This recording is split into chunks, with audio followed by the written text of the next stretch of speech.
په لغمان پوهنتون کې د سولې مرکز رسما د دې ولایت د مرستیال والي او یو شمېر نورو مسؤلینو لخوا د پټې په پرې کولو سره پرانستل شو.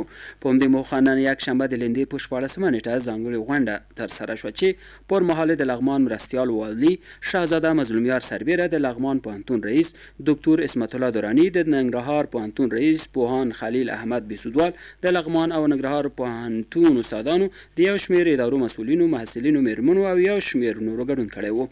لومړی د لغمان پوهنتون رئیس دکتور اسمت الله درانی میلمنو ته د ښه راغلاست ترڅنګ له هغو مننه وکړه چې د سولې مرکز د پرانستي په مراسمو کې له دوی سره ګډون وکړ. هغه وویل سوله د اسلام مبارک دین امر دی او زیاته کړه خوښ دی چې نن په لغمان پوهنتون کې د سولې مرکز رسما فعال وي. په ورته مهال د لغمان مرستیال والي شهزاده مظلومیار په لغمان پوهنتون کې د سولې د مرکز په پرانستو د خوښۍ سربیره د ننګرهار پوهنتون د رئیس څخه مننه وکړه چې یاد مرکز یې په لغمان پوهنتون کې هم فعال کړ.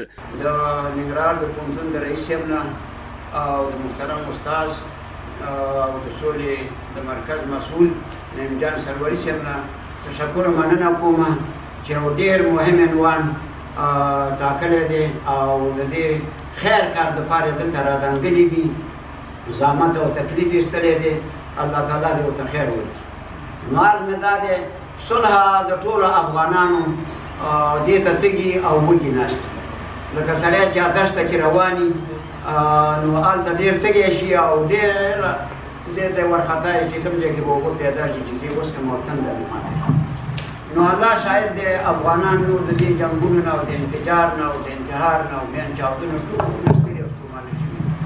افغانان نور د دې مسجد حوصله او برداشت نه لري او واقعا دا کوم کړاوونه او زحمتونه چې دلته راغلل د دې نه بشري طاقت نور بوغني او د دې حوصله نور نه لري. کوم ادرسونه چې د صلح په رابطه باندې کومې جرګې او مرکې او مجالس او کانفرنسونه روان دي، که هغه په قطر کې او دوحه کې روان دي، که هغه د افغانستان په مختلفو ولایاتو کې ګوډ او کنجونو کې روان دي او که هغه دلته په مرکز کې نن دلته تاسو تشریف راوړی د همدې مسلې لپاره. الله تعالی دې د دوی ټولو حال یو ځلې په خپل دربار کې قبول او منظور کړي. الله تعالی دې دغه د خوشحالۍ زیری زموږ او ستاسو د افغانانو په نصیب کړي چې دغه جنجالونو او مصیبتونو په خیر او عافیت سره افغانان راووځي. دا به یو لویه خبره ده. ښاغلي مظلومیار وویل سوله د افغانانو هیله او غوښتنه ده او زیاته کړه چې هر افغان دې د سولې په راوستو کې خپل مسؤلیت او مکلفیت په ښه شکل ترسره کړي. نوموړي د هېواد له جمهور رئیس ډاکټر محمد اشرف غني او د سولې په برخه کې د نورو مسؤلینو څخه مننه وکړه چې د دایمي اوربند او تلپاتې سولې لپاره شپه او ورځ کار کوي. ښاغلي مظلومیار د لغمان پوهنتون له مسؤلینو وغوښتل چې د سولې مرکز له ادرسه دي د تلپاتې سولې راوستلو لپاره علمي او عملي ګامونه پورته کړي. ورپسې د ننګرهار پوهنتون رئیس پوهان خلیل احمد بیسودوال د ننګرهار پوهنتون په اړه هر اړخیز معلومات د لغمان مرستیال والي سره شریک کړل. هغه ویل په ننګرهار کې 15 کاله وړاندې د سولې مرکز پرانستل شوی و چې له برکته یاد پوهنتون په بېلابېلو برخو کې ډېر پرمختګونه ترسره کړي. نوموړي وویل د سولې دا مرکز کوم سیاسي مرکز نه دی بلکې یاد مرکز یو اکاډمیک او اجتماعي مرکز دی چې له لارې به یې استادان او محصلین د سولې په برخه کې علمي څېړنې ترسره کړي.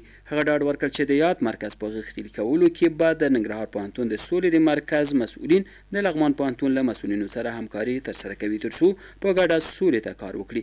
بلخوا بیا د ننګرهار او لغمان پوهنتونونو د سولې د مرکز مشرانو پوهندوی استاد نعیم جان سروري او پوهنیار یحیی یعقوبي د سولې مرکز په اړه هر اړخیز معلومات د غونډې له ګډونوالو سره شریک کړل. هغوی ویل د یاد مرکز له لارې به استادان او محصلین د سولې په برخه کې علمي مقالې څېړنې او ګڼ نور ټولنیز کارونه ترسره کوي. دوی له ټولو استادانو او محصلینو وغوښتل چې د یاد مرکز سره په بېلابېلو برخو کې خپله همکاري وکړي ترڅو وکولی شي د سولې د مرکز چارې په ښه شکل پر مخ بوځي. د غونډې په پای کې د لغمان پوهنتون د رهبرۍ له لوري د ولایت مرستیال والي او یو شمېر نورو مسؤلینو ته د اعزاز لونګۍ ور پر سر او چمتو شوې ډالۍ ورکړل شوې.